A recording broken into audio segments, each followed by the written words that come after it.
at Pan M360. I am with Jennifer Rowe, who is Executive Director for Folk Alliance International. Hi, Jennifer. Hello, thanks for having me here today. Yeah, we're very pleased because, 175 artists or group, 26 countries that will take place in Montreal at the beginning of 2025. So February 19th to February 23rd in Montreal. So it's a big event. I think am I wrong if Folk Alliance International happened in Montreal a few years ago? It did. It was our last Canadian edition in 2019, in fact, at the same hotel. Yes. So sometimes it comes to Montreal and it travels everywhere in the world. Is it only in North America or sometimes it happens in Europe or somewhere else? Yeah, I mean, at this point, our international conference is always in North America. It has been for the last 30 some years. We have a large Canadian membership, so we try to get to Canada about every 6 years. It was in Toronto in 2013, and then in the US for 5 years, back in Canada and Montreal in 2019, 5 years in the US. So we try to have that cadence. We do have some international activations and have a region that's called Folk Alliance, Nordic Folk Alliance. So there is a conference associated with that. We've done some micro conferences. It's been since before the pandemic that we've done these smaller events, but our international conference is always in North America. I see. So this is the 37th presentation or edition, if you want, of this great event. How did Folk Alliance International has changed through those years? I Yeah. remember that it was founded on a folk basis. Folk movement was very important in the 70s, but it's still important, but it changed. How? Yeah. Well, our organization started in 1989 with 130 folks that work in this space coming together and wanting to find a way to connect with each other and collaborate and share. And so this has evolved primarily. We have the same values that we had when we started the organization. Really, Mhm. all groups are valued, and we want to make sure that they're all involved. The biggest change over the last 37 conferences is how we've included more people at the table. It's a larger conference than it was. I mean, we started again with 130, and now we have nearly 3,000 people coming together. And it was only North America, and now we definitely have we're Folk Alliance International. We make sure that we have an international presence at our conference. Right now, there are 38 countries represented just in our official showcase artist alone. And when we start to bring in more people, I imagine that we might surpass 50 countries for our attendance in Montreal next year. So yeah, I mean, again, like the value has remained the same, but there's more people at the table, more voices, more diversity, and I think that's what makes Folk Alliance so beautiful. So we talk about more diversity. So the conception, the definition of folk is enlarged now. It reaches many types of cultures, many communities, many countries, many areas of the world. So probably Folk Alliance International followed this kind of fragmentation of the folk conception. Yeah. I mean, ultimately, the definition of folk music is music of your people. So, music of your people is going to sound different depending on where you come from. In Quebec, it's going to sound different than here in the Ozark Mountains of Missouri and Arkansas. And it's really, I love that that's the approach that we take on it. We also consider folk music to be a community, a way that we live, a way that we do things. And, you know, in recent history, hip hop celebrated their 50th anniversary last year, and I think it's an excellent definition of music of your people and how they want to express their community through hip hop music. So that's how we define folk music. And when you come to our conference, you're going to hear all that diversity of sound. Yes, is Folk Alliance is perceived today as a cutting edge organization or old school or somewhere between those two poles, those two extremes? Well, I would certainly not consider us old school. Uh, I think what makes us unique is that we're willing to evolve as an organization, and we're willing to look and see what's needed in our community. That shouldn't be considered cutting edge. That should be considered what is natural evolution of an organization. But what we are doing is we're out there, we're listening, we're observing what other organizations are doing, and making sure that we leave space for everyone and continue to value all. And that shouldn't be considered cutting edge, but perhaps that is. It's just making sure that we're there for our community. But no, I know folk music sounds old school, but we are not old school. Yeah, I understand. Also, how do you see the balance between Western world representatives and the rest of the world? If it's music for the people, from the people, it must be very relevant in Africa, Latin America, Middle East, or Southeast Asia or South Asia. Yes, I mean, frankly, our conference is primarily North America, European countries, and there's room to grow. There's room to continue to have more voices. We had about 40, 45, 50 countries represented last year, and we'll continue to grow. Frankly, Montreal is an easier place for folks to come from outside of North America. I hope that we see that. Part of our job is to connect and reach those communities around the world.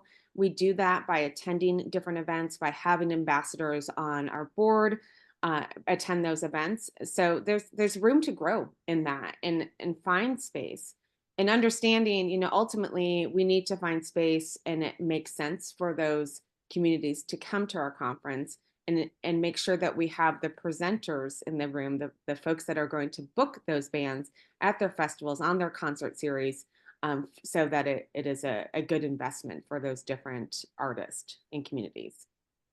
How do you work with the local promoters when you take place in a city for an annual conference?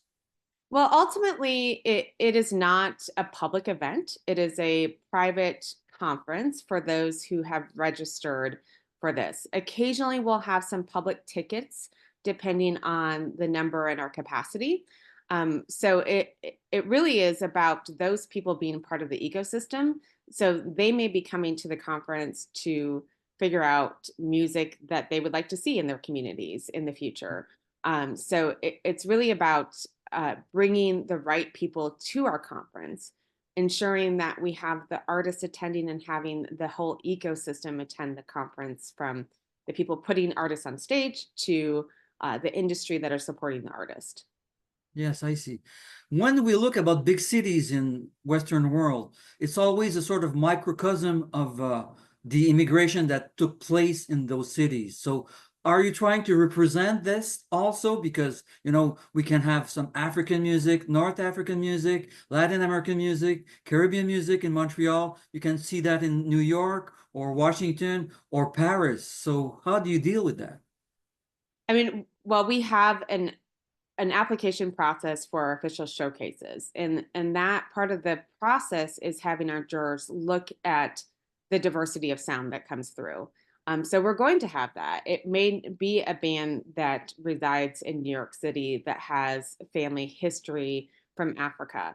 And I think that's just as important and valued to make sure that we hear their history and their immigration process of coming to the US, and have that represented in the sound. So yeah, I mean, part of it is making sure that we're reaching out to folks that they can apply and be a part of our application process. Mm-hmm. Can you talk about the artistic direction of Folk Alliance International? How do you choose people, and who is in charge of that? How does it work?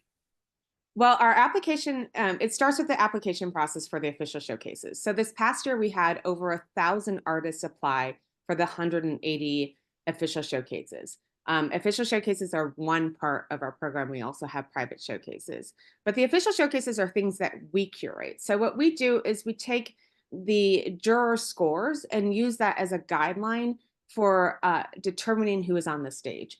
Mm-hmm. So if our jurors have 180 singer-songwriters as the top. We can't present 180 singer-songwriters. That's just not practical. We again need to go back to diversity. We need to have diversity on our stages, from the diversity of sounds, from the diversity of country and representation, to ensuring that we have gender parity on our stage. So we're looking at all that from a staffing perspective. From our internal team, we have a few people on our team that will place this together, and it's a huge jigsaw puzzle. If we're going to invite festivals that present bluegrass music, we need to make sure that we have artists that perform bluegrass music. So it's really considering all the attendees and having a balanced approach to how we present our music. I see. And so there's a sort of selection. Do you have some meetings, many meetings before choosing the final list? It That part again is an internal staffing process, and it is hours of looking at and listening to the artist, and taking the jurors together. And also, frankly, we have sponsored stages. So if we have a sponsor that is investing in a stage, we need to make sure that they're a part of that process as well. They cannot necessarily just choose anyone. They have to choose people that come through the jury process that we feel represent what we want to see on that stage. So then they can pick out of a certain number of people. So there's a lot that goes into it. It's certainly not cut and dry, but it several people on our team are a part of that process. Yes, I see. Also, the delegates or the professionals that are invited in this great reunion in February, they're networking, obviously, but also, are they hiring artists? How is it working? What are they going to do there? Uh, it's all parts of what you're saying. So it really depends on who the person is and what their intent of going to our conference. If our presenters are hopefully and ideally coming to find new talent and to find artists to present on their stages. So we have a variety of different presenters that include concert series, festivals, house concerts, small venues, large venues, camps. So those, we typically have about 400 or 500 of those individuals or entities attending our conference. And our hope is that they are booking our artist. And I know that many of them are, and it really depends on where they are in their booking season. Other folks that are coming are artists that come. I'm sure that's part of what they want, is they want to be booked, or they may be coming there because they want to find a manager or a publicist to work with, or they're coming to find inspiration with other artists, or realizing the importance of collaborating with artists. For example, if I'm an artist here in Kansas City, Missouri, and I want to tour in the northeast part of the US, I may work and collaborate with an artist that's in the northeast so that we can share audiences together. We have our agents and managers that are coming, and our folk DJs who are coming that are presenting music on radio. So all these people come and are part of our ecosystem. And, we hope that people come with a goal and intention. But a lot of it is, it's a community, and it's a community of people that really enjoy each other and find this as an excellent way to connect with each other, and just really Yeah, rejuvenated. I see. Is there a general theme, or we just pretend to present a Polaroid of what happens right now in the world in the folk area?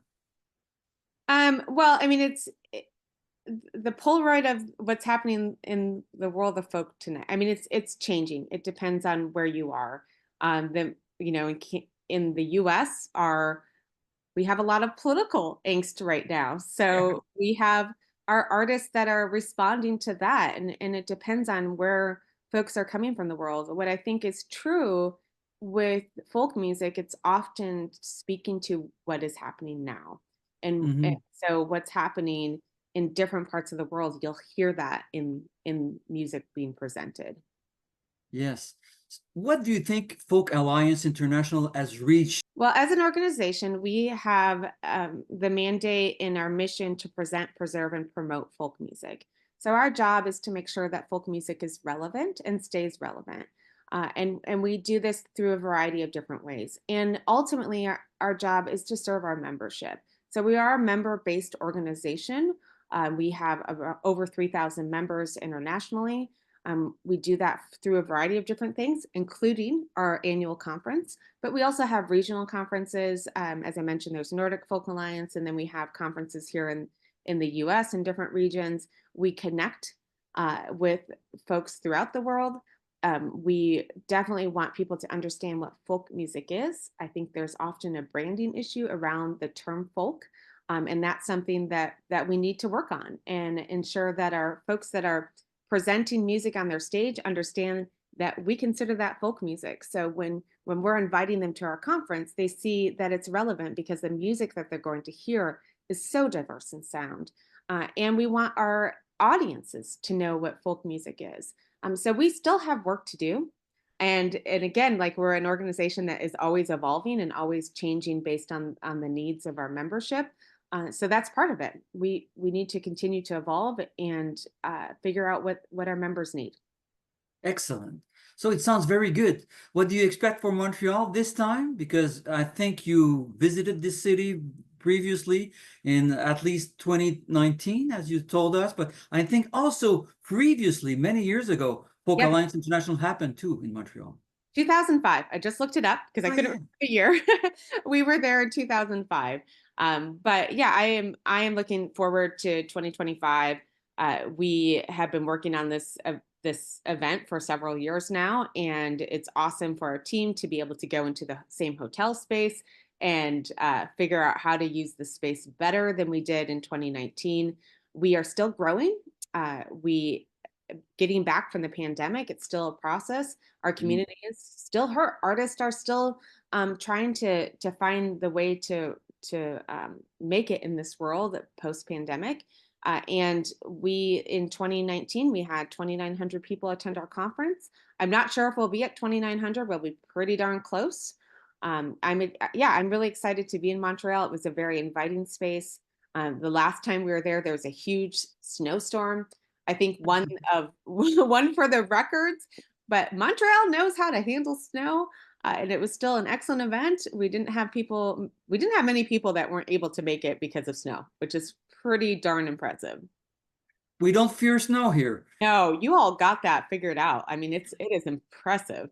And actually, Yeah. and Montreal is such a beautiful city. One of my favorite things about the 2019 conference is after the conference was done, my daughter was with me. I think she was about 16 at the time. And we walked the city the Monday after the conference, and it was cold, but it was so beautiful. You know, we just got our jackets on and our gloves and hats and, you know, went from cafe to warm up. And it was a great way to see the city, just to walk for miles. And yeah, it's a beautiful city. I'm excited to be up there again. Excellent. So Jennifer Rowe, Executive Director for Folk Alliance International, I thank you very much for this. Pan Am 360 will attend this conference because it's a must for every music lovers.